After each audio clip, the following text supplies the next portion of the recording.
Welcome to Rapid Fire Insights, where curiosity meets velocity. I'm your host, Dave McCall, and this is my co-host, Chris Hanna. Hello, hello, hello. And today we are pleased to have Sasha Syed, a mortgage agent supreme. The guy, he really knows his stuff, and we're really lucky to have him on here. He works for Mortgage Suites in Windsor, Ontario. And he's based. He's out there doing all sorts of charity stuff. He's helping people with their mortgages. He's really, he gets involved with his clients, and that's why I'm really happy to have him today. Well, and I think it's also like very interesting at this time of year, or even with everything we're going on through, like right now in this region with real estate, to have somebody on to talk through what's going on in the world of mortgages, because I know there's a lot of concern and fear about things that are coming up in terms of renewals that are going to be taking place over the next number of years. So I think it'd be a really great conversation to to get him his insights on. So let's bring him on here. You got it. Hey, Sasha, how are you? Good. How are you? Thanks for having me on, guys. Fantastic. Well, we're really lucky to have you here today because I know how knowledgeable you are when it comes to mortgages. And as Chris said, there's a lot of people out there that have a million questions. Interest rates going up, testing levels higher, prices of houses skyrocketing. So there's a lot of stressed out people out there. So I guess one of my first questions is, for you, how long have you been in this, and what got you into it? Because it definitely is an interesting but stressful category. Yeah, sure. And that's a great question. So I'm going to be rounding 2 years as of November 9th. So I'm coming up to my 2-year anniversary. So I do own Windsor Transportation Services. It's a private car service for the Metro Airport in Detroit. We took a huge hit over COVID, as many people have. So we lost a lot of our contracts, which lowered our overall revenue stream. So I've gotten out of that. I had to switch my industry after 17 years. I did cars for about 9 months, but of course that industry was dead as well with chip shortages. And I met my manager at one of Frank Abruzzesi's networking events. And networking, love networking. There you go. Networking, it's got so many benefits. So grateful for that. I had no idea anything about this industry or whatsoever. I'm just really great with people, and my manager saw that in me, and he took the time to train me. And I didn't think I would last, especially the first few months. I didn't have any deals, so and then when I started getting deals, it was a lot harder. But I stuck it through. I'm coming to 2 years, and I've really come to myself here. So that's how I got into mortgages. Okay, so go ahead, Chris. Yeah, I was going to say. So with mortgages that you're doing over the last couple of years, it's kind of an interesting time for you to kind of get into this industry when you think about the changes that have happened within the real estate market, right? Like there was real estate, especially in Windsor, continuing just to kind of go up, and obviously then in 2022, major changes that happened. I'm curious to get kind of your thoughts about starting in this industry over this time where there's been a lot of change that's happened.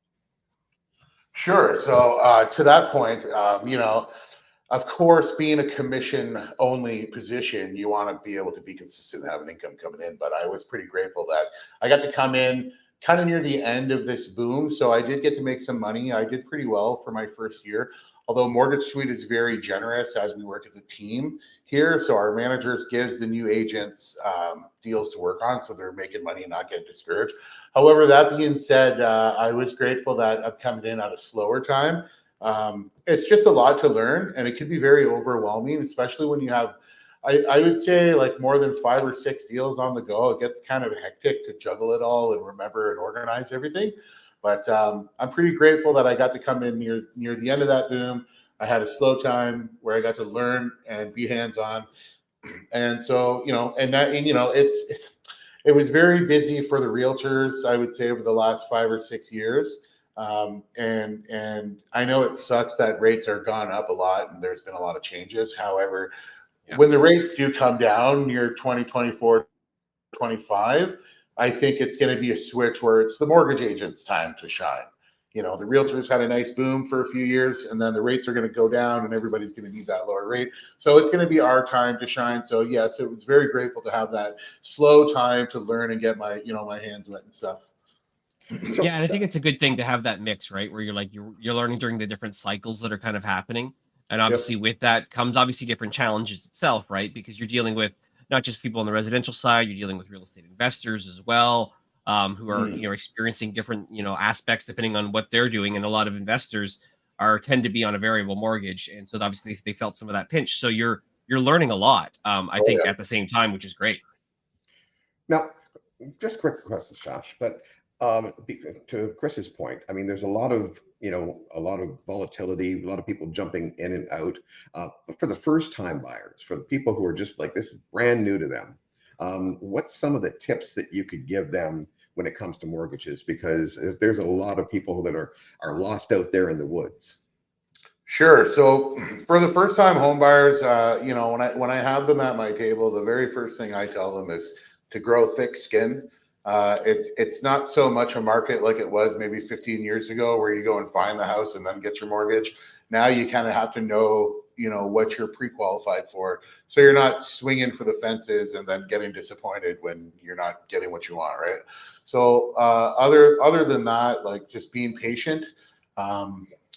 Keep saving. I think right now we're sliding back into a time where the first time home buyer will be able to start, finding those properties that are valued at their face value, where they can get into them. It's been pretty challenging for, not even just first time home buyers, anybody out there. It's been challenging with bidding wars and stuff. So we're seeing that slow down. So the main advice I have for a first time home buyer is, just be patient, keep saving your money. Things are going to change, and I think patience is going to be their best option at this time. And Sure. once that pops up, they'll have that extra time where they saved up, and they might be able to get that house that they're really in love with, rather than having to look for something maybe they're not so much in love with, just to get their feet in the door, right? Well, absolutely. Now, for the first time people, how important is the credit rating? And if the credit rating is not so great because they're new and they're still building it, is there any way to kind of pump the credit rating up quicker so that they can get better rates for the house? Or is it kind of just a slow process and you got to deal with it as you go? Sure, and that's also a great question. A lot of people have a lot of misconception about credit ratings. I often hear, I have a bad credit score. It's 675. It's actually a pretty good credit score. There are a few AAA lenders that take above 600. So, as long as, if you had something in the past and you're rebuilding your credit and it's maybe like low sixes, I wouldn't let that discourage anybody, because there is common sense lending here, and that's our job, is to advocate for the client. So just we'll find out what's going on, and then we'll let the lender know, and that's our job to advocate for them. That's one point. On a second point, there are different types of lending. So you can do AAA lending, which is usually above 680 credit score. However, there is Alt-A lending and there is B lending. And B lending is for a more riskier borrower. So if you have a low credit score, maybe something happened early and now you're getting ready to get into the market and you're rebuilding your credit, there is B lending. There is this fee that comes on the lender side and on the broker side. But if you're adamant about getting into the market and you're worried about your credit score, there's prime lending, Alt-A, and B lending that we can offer. Perfect. Now, staying on the interest rate side there, you've got a lot of people who obviously were buying homes in 2019, 2020, 2021. With now those 2019 ones, they're going to be coming up for that renewal on the fixed 5-year starting in 2024. What kind of advice would you start giving people to start thinking about, that renewal that's going to start to come in the mail, and maybe in March when they've got a June, renewal date or whatever? What kind of advice would you start giving people now to start thinking about the changes from when they were buying at the 2% range to now where things are? Sure. So the first piece of advice, and these are a lot of my current phone calls right now out to our database, you actually can start shopping that rate 4 months before your renewal date. And nothing against the lenders or anything, but they want to keep a fence around their clients. So a lot of the renewal offers come out 4 weeks before the renewal date, and that doesn't give a borrower very much time to shop the rate, get all their documents together, meet the right broker, and go through the process. And again, nothing against the lender, but they do want to keep a fence around their client. However, it's our job as the brokers and the agents to inform our clients about these things. Like, you can shop the rate 4 months before the renewal date and lock that rate in. They will hold the rate for 120 days. Now, a big one with that is we get people that come to us, they lock in a rate, they take their commitment letter, and then they go shop the bank, which kind of sucks for us because we do have to do the work to get there. But at the same time, we do want what's best for the client. So if we help them get a better rate at their bank and they don't have to move their stuff around, and we give them a good experience, and we hope that that will trickle down later to their friends and family. So that's the first one. Shop your rate 4 months before your renewal date. Another one is, if maybe you've taken a hit in income, or your income just hasn't changed at all, and you're going to be going into something that's 3 or 4% higher, your stuff is going to change. I would call the lender. I would call CMHC, which is the mortgage insurer, or Sagen, whichever insurer you have for your mortgage, and just let them know what's going on. It's better to get ahead of it than to wait until the last minute or beyond, because the lender, the mortgage insurer, they want your success.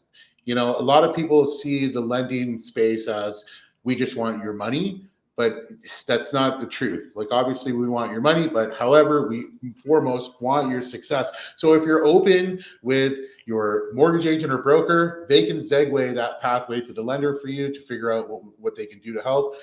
Or you can call the lender or call the mortgage insurer directly and just let them know your situation. There are programs out there that if you're not going to be able to afford your payment, you can look at stretching your amortization to 30, 35, even some lenders will go up to 40 years if it means not defaulting, keeping your home, and making sure that your payments are affordable in the household. Now, here's a quick question, Sasha. You mentioned success, okay? And on a more personal note, can you pick one of the cases that you've dealt with where, it was a really great success, and the challenges that they faced and how you helped them out?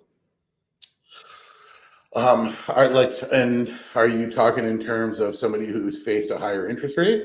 Somebody who's really wanted a house and it was a real struggle, and basically you were able to help them out. I just want people to know that even though they face difficulties, that there's a light at the end of the tunnel. So what's one of those stories from you? Absolutely. So I have a client that comes to mind right away. This young gentleman, he's about 24 years old. He's engaged, and his soon-to-be wife is newly into the law space. So she's fresh out of school, starting into her first law firm. So, and he has a really great job that he absolutely loves. And when we did his pre-approval, it was unfortunate that he wasn't really able to get more than $230,000. And he asked me, what can I do to increase that? And I told him, you have to get more income on the file. Maybe see if you can get a different position in your work that pays more. Fortunately, he was already as high as he can go, and he didn't want to change his job. So when we worked together for about 7 months, and then he came to me, and he said his wife had just started working. There's no probation period. We got a little more income on the file. We bumped up their purchase price. However, they couldn't just get there. They had to, unfortunately, get a variable rate. I say unfortunately because right when they jumped into it, the rate started to go up a whole bunch. But this young family, this young couple, really wanted to get into the housing market. They took the variable rate.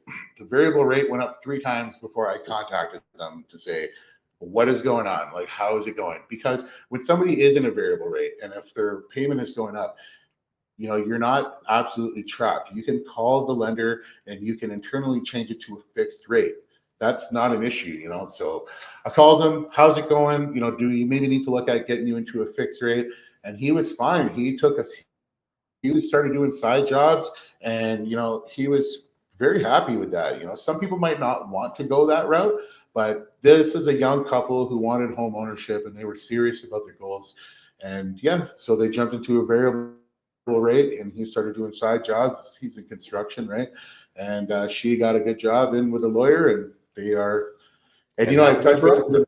Yeah, I've touched base with them a few times, and they're great. They've had me over for dinner a couple of times, and they're really happy. So I was kind of worried because we had to do the variable to get them in, but they're making it. So they're one of my. And that's what I was talking about, Chris, about how Sasha, he gets real personal with people. It's not just all, business and sign the papers and then see you later, he's Which going is over good, for right? dinner, I think that's what people remember, right? Like they appreciate that and they remember that when you have that level of personalization. Yeah. Speaking of personalization, we're going to segue a little bit. We're going to throw some personal questions your way to learn more about you. Are you ready for our rapid fire segment? Yeah, let's do it. I heard the sigh there as you said that. So there's a lot about me, so there's a lot of layers here. So there you go. Let's peel that onion, Chris. Well, we're going to start with the first one here. And because you had said the word success, we're going to start with a question on success. So what's one word that defines success for you? For me, let me see. Success for me is being happy with what I'm doing. And what's that one word? It's that one word, happiness, I guess. Okay, perfect. Are you a morning or a night person? I'm a morning person. What's one word that describes your style with your clients?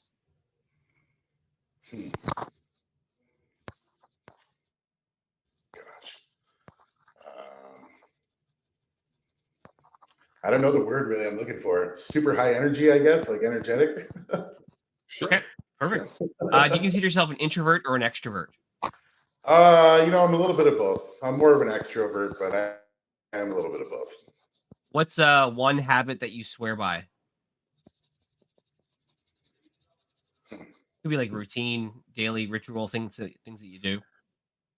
I guess my fitness program, my fitness routine.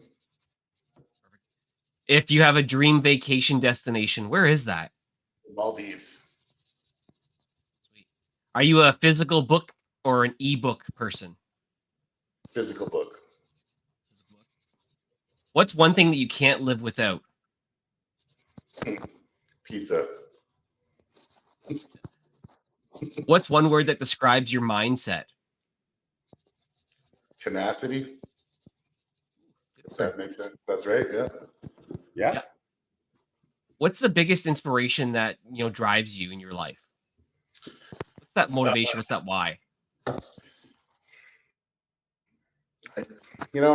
There's so many. The first thing that comes to my mind is my mother, but the also is just the quality of my future, I would have to say. Nice. If you could wake up tomorrow with a superpower, what superpower do you wish you could have? To fly. I think it's the most popular one by far. What's your favorite hobby outside of work? The gym.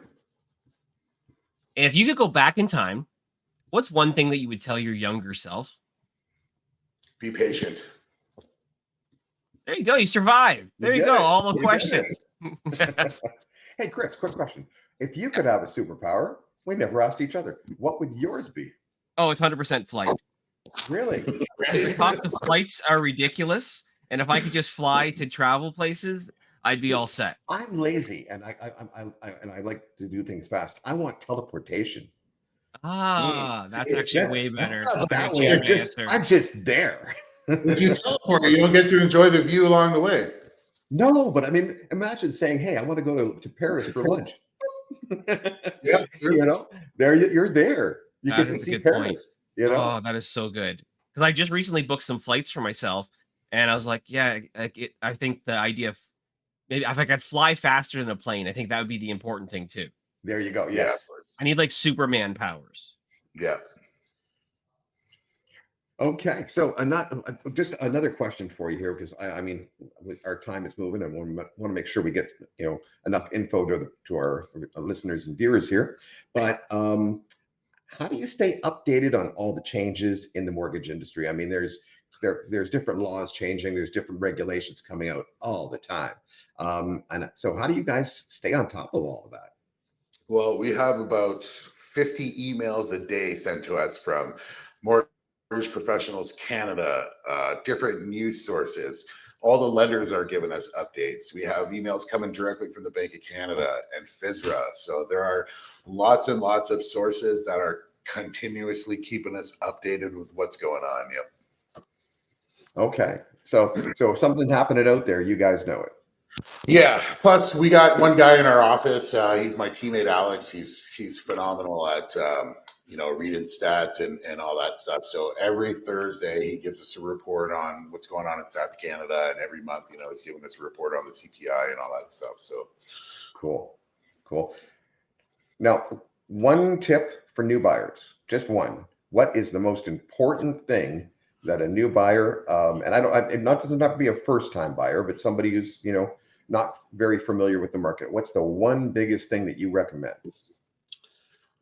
Get yourself a good mortgage agent and a good realtor. Somebody who cares and knows the industry and knows their products. There are too many people out there that are just, let's get this done and get me paid. And I'm seeing that, especially today, with people coming up for renewals and stuff already. There's just too many, one and dones. So take the time, interview a couple of different mortgage agents, find the one that you feel good with. Same thing with the realtor. Yeah, you got to find those right people in your world that can help support you, get that right power team around you, right? So I think that's great advice there. Yep. What are some of the things that people can do to follow you? How can they connect with you to learn more about what you're doing? Where can they find more information on you?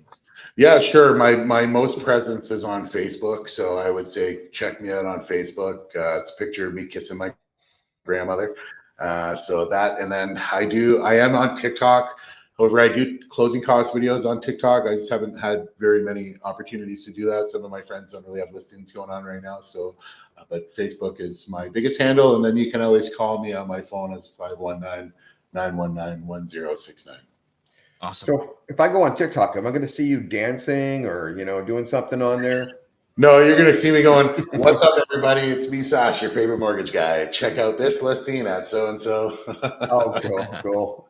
I was really hoping for the dancing, to be honest, but that's okay. If you want to see me dance, you got to come see me at Latin Night at Vernacular.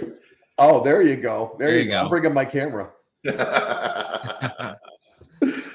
Well, Sasha, thank you so much for joining us today. This was absolutely, amazing, great insights, great advice for people who are going through, and either they're looking for that first mortgage or they're looking for renewals. They're going through the real estate market in general. So again, thank you for being on the show here today. Really appreciate you sharing your story and your insights. And I'm sure we're going to have you on again, because as things change, we're going to want to keep people updated on all the new stuff coming out and the new things that you guys have going on. So I'm sure we'll be talking to you again. Sure, absolutely. Thank you for having me on, guys. This was a great experience. Thank you. You're welcome.